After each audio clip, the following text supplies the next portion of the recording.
मोदी सरकार द्वारा उनके तीसरे टर्म का ये जो बजट आया, इसमें यशस्वी प्रधानमंत्री की सरकारों के माध्यम से तो 12वां बजट है, लेकिन वित्त मंत्री द्वारा नवा बजट जो प्रस्तुत किया गया है, मेरी अपनी ओर से बहुत बहुत बधाई। ये विकसित भारत 2047 का बजट पेश है, जिसमें गरीब, युवा, अन्नदाता और महिलाओं पर विशेष फोकस किया गया।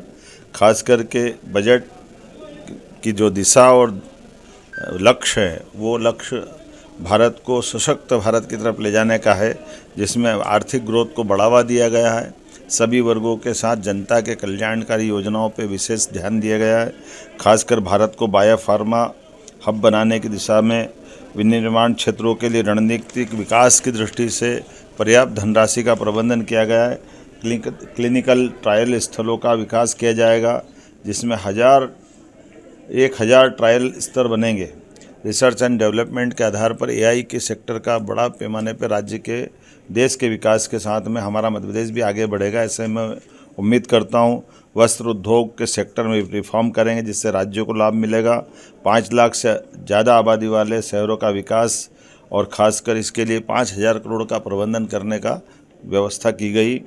छोटे शहरों में भी तीर्थ स्थलों का विकास करने का पर्याप्त ध्यान दिया गया है। केयर इकोसिस्टम के माध्यम से बुजुर्गों का इलाज सही समय पर हो जाए, इसका प्रबंधन भी किया है।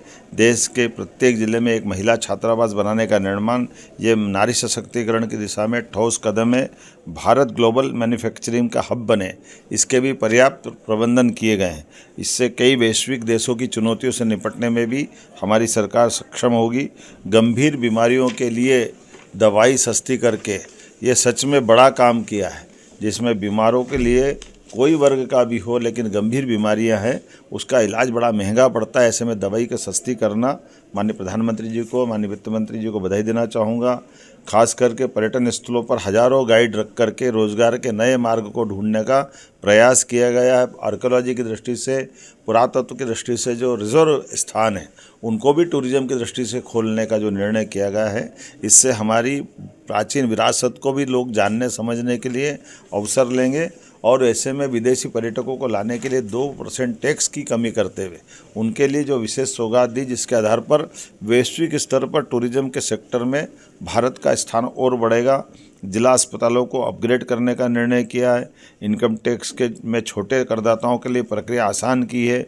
राजकोषीय घाटे का 4.3% का लक्ष्य मध्य प्रदेश की दिशा में निश्चित रूप से हमको लाभकारी होगा। राज्यों के लिए मध्य प्रदेश के लिए 1,40,000 करोड़ का अनुदान रखा है, जिसमें मध्य प्रदेश को भी राज्यों के लिए 1,40,000 करोड़ का अनुदान देने का निर्णय किया है, जिसमें मध्य प्रदेश भी लाभान्वित होगा। मध्य प्रदेश तो टेक्सटाइल के क्षेत्र में भी, जब पीएम मित्र पार्क का उद्घाटन हमने भूमि पूजन माननीय प्रधानमंत्री जी के माध्यम से किया था, जिसमें 3 लाख से ज़्यादा लोगों को रोज़गार मिलेगा। 6 लाख से ज़्यादा कपास उत्पादक किसानों के लिए पूरा मालवा निमाड़ एक तरह से एक नई छलांग लगाने के लिए हमने पिछले समय उसका भूमि पूजन कराया। इससे इस बजट के माध्यम से वैश्विक स्तर पर कॉटन के कपड़े, रेडीमेड गारमेंट्स, सभी प्रकार के सेक्टर के लिए अनोखी और बहुत दूरगामी दृष्टि से नीतियां बनाई गई है, जिसका लाभ पूरा देश उठाएगा, मध्य प्रदेश उठाएगा।